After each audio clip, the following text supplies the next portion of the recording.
আসসালামু আলাইকুম নমস্কাৰ মই হেনা স্বাগতম জনাইছো আপোনালোকক দা ষ্টাডি হাবলৈ মই যে আপোনালোকৰ লগত আলোচনা কৰিম আজি হৈ যোৱা ADRE এক্সামৰ কিছুমান কোৱেশ্চনৰ এনসাৰ বিষয় মই যে আপোনালোকৰ লগত আলোচনা কৰিম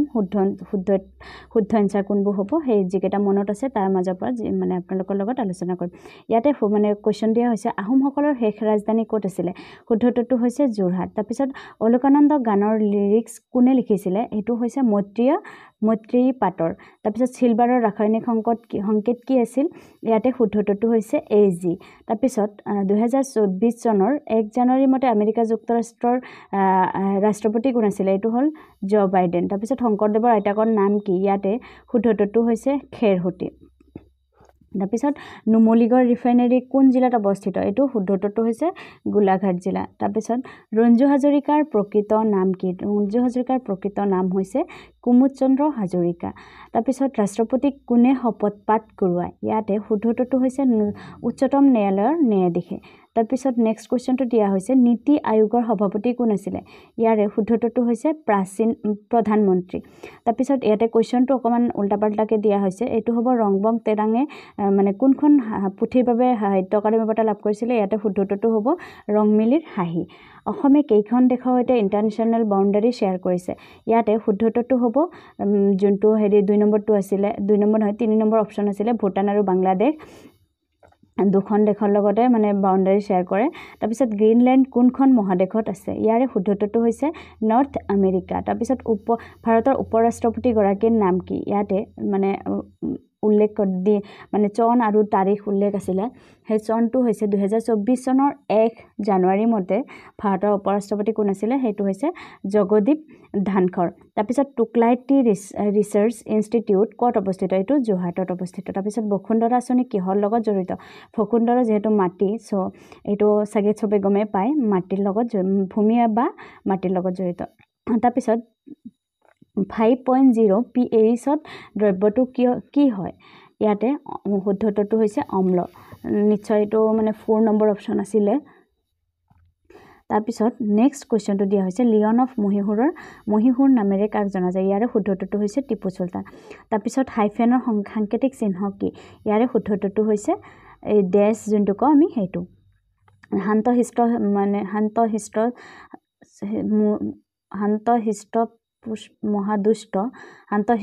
মহাদুষ্ট ৰচনা কাৰ ৰচনা এটো ভবেন্দ্ৰনাথ শইকীয়াৰ ৰচনা পেন্সিল ষ্টুডেন্ট স্কুল এটো মানে ইয়াতে মানে হেৰি আছিল অপচন আছিল বুক মানে কিতাপ এটা অপচন আছিল সেই কিতাপটো হ'ব তাৰপিছত আখিৰ পৰা হেৰিলৈকে 100 ভিতৰত কিমানটা মৌলিক সংখ্যা আছে ইয়াতে শুদ্ধটো হৈছে তিনিটা মৌলিক সংখ্যা আছে আৰু মৌলিক সংখ্যা কেইটা হৈছে 83 89 আৰু 97 তাৰপিছত দ্বিতীয় বিশ্বযুদ্ধৰ সময়ত অক্ষবাহিনীত কোনখন দেশ আছিল মানে অক্ষবাহিনীত আছিল জাপান USSR ইংল্যান্ড আৰু ফ্ৰান্স তাৰপিছত কোৱেশ্চনটো দিয়া হৈছে হিন্দু উপত্যকাত গঢ়ি উঠা সভ্যতাৰ নাম এটো হৈছে হৰপ্পা সভ্যতা তাৰপিছত ভূমিকম্প ফলত সাগৰৰ তলিত সৃষ্টি হোৱা ঢৌৰ নাম সুনামি বাহিৰে নিৰ্মিত বাদ্যযন্ত্ৰ হৈছে টোকা যিকেইটা অপচন দিয়া আছিল তাৰ মাজৰ পৰা টোকাটো শুদ্ধটো সিংহ বাঘৰ পূবত থাকে সিংহৰ দক্ষিণত ভালুক থাকে যিটো চিতাবাঘৰ পশ্চিমে আছে বাঘৰ গৰালটো চিতাবাঘৰ কোনটো দিশত আছে ইয়াতে শুদ্ধটো হ'ব নৰ্থ ওয়েষ্ট যোনটো উত্তৰ আৰু পশ্চিম আছিল হেতু সাইডত হ'ব পাঁচটা ক্ৰমিক অযুগ্ম সংখ্যাৰ যোগফল 95 আটাইতকৈ ডাঙৰ সংখ্যাটো কি হ'ব ইয়াতে শুদ্ধটো হ'ব 23 তাৰপিছত কাঞ্চীপুৰম হাৰি কোনখন ৰাজ্যত উৎপাদন কৰা হয় ইয়াৰে শুদ্ধটো হৈছে তামিলনাডু ভাৰতৰ উত্তৰ পূব দিশত থকা পৰ্বতটোৰ নাম হৈছে পূৰ্বাঞ্চল হিলছ তাৰপিছত কোৱেশ্চনটো হৈছে কোনখন দেশ সাগৰৰ উপকূলত অৱস্থিত নহয় ইয়াৰে শুদ্ধটো হৈছে আফগানিস্তান তাৰপিছত জালিয়ানাবাগ ক'ত অৱস্থিত ইয়াৰে শুদ্ধটো হৈছে পাঞ্জাবত নয়নমণি শইকীয়াই খেলা খেলবিধৰ নাম লন বল আটাইতকৈ পুৰণি বেদখনৰ নাম হৈছে ঋগবেদ তাৰপিছত সাগৰৰ ভাপ আৰু ঢৌৰ ফলত কিহৰ সৃষ্টি হয় গেজাৰৰ সৃষ্টি হয় তাৰপিছত দীপা কৰ্মকাৰ কি খেলৰ সৈতে জড়িত জিমনাষ্ট যোনটো আছিল জিমনাষ্ট হেতুৰ লগত জড়িত গ্ৰীনল্যান্ড কোনখন মহাদেশত অৱস্থিত নৰ্থ আমেৰিকাত অৱস্থিত চেন্নাইৰ পৰা এখন বিমান গুৱাহাটী অভিমুখে আহি আছে এই ক্ষেত্ৰত বিমানখন কোন দিশৰ অভিমুখে উৰিব এইটো মানে কি অকমান পাজল আছে সেইকাৰণে মানে আনসাৰটো দিয়া হোৱা নাই এটো সাগে হেৰি হ'ব আপোনাৰ পশ্চিমৰ পৰা পূব ফালে হ'ব পশ্চিমৰ পৰা পূব ফালে অহা হ'ব তাৰ পিছত এন্ডিজ পৰ্বত ক'ত আছে সাউথ আমেৰিকাত আছে বিক্ষুৱ ৰেখা মকৰ ক্ৰান্তি আৰু কৰ্কট ক্ৰান্তি পাৰ হৈ যায় কোন ঠাইৰ মাজেৰে মানে কোনখন মহাদেশৰ মাজেৰে গৈছে এটো আফ্ৰিকা ৱাটাৰলু যুদ্ধত জড়িত ব্যক্তিজন হৈছে নেপোলিয়ন বোনাপাৰ্ট ৰঙাত বগা ক্ৰছ কোনখন দেশৰ জাতীয় পতাকাত আছে সুইজাৰলেণ্ডৰ জাতীয় পতাকাত আছে ভাৰতৰ আটাইতকৈ পশ্চিমত থকা ৰাজ্যখন হৈছে গুজৰাট আন্তৰ্জাতিক উৎসৱ কুল্লু দশেৰাত ক'ত অনুষ্ঠিত হয় এটো হিমাচল প্ৰদেশত অৱস্থিত হয় গ্ৰেট বেৰিয়াৰ ৰিফ কোনখন মহাদেশৰ ওচৰত এটো শুদ্ধটো হৈছে অষ্ট্ৰেলিয়াৰ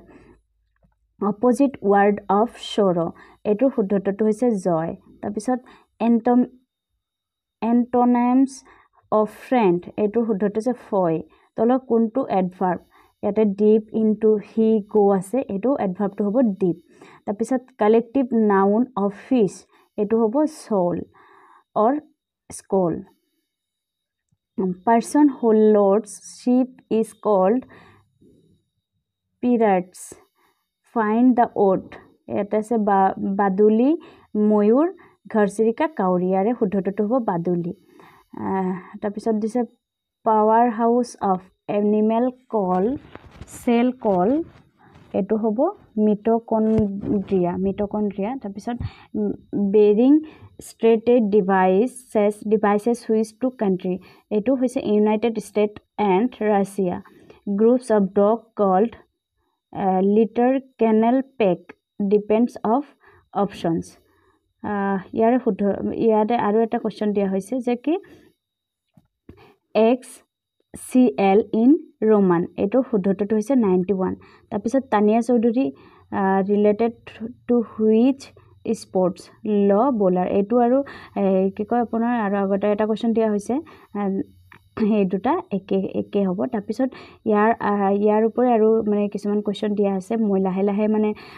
মনত কৰিবা যোগাৰ কৰি মই আপোনালোকৰ লগত আলোচনা কৰিম শুদ্ধত্তৰবোৰ আলোচনা কৰিম আপোনালোকে ভিডিঅ'বিলাক চাই থাকিলে পাই থাকিব মানে শুদ্ধ এনসাৰ বা এই হেৰিবিলাক পাই থাকিব সো ভিডিঅ'টো এইখিনি আছিলে ভিডিঅ'টো শেষলৈকে চোৱাৰ বাবে ধন্যবাদ আৰু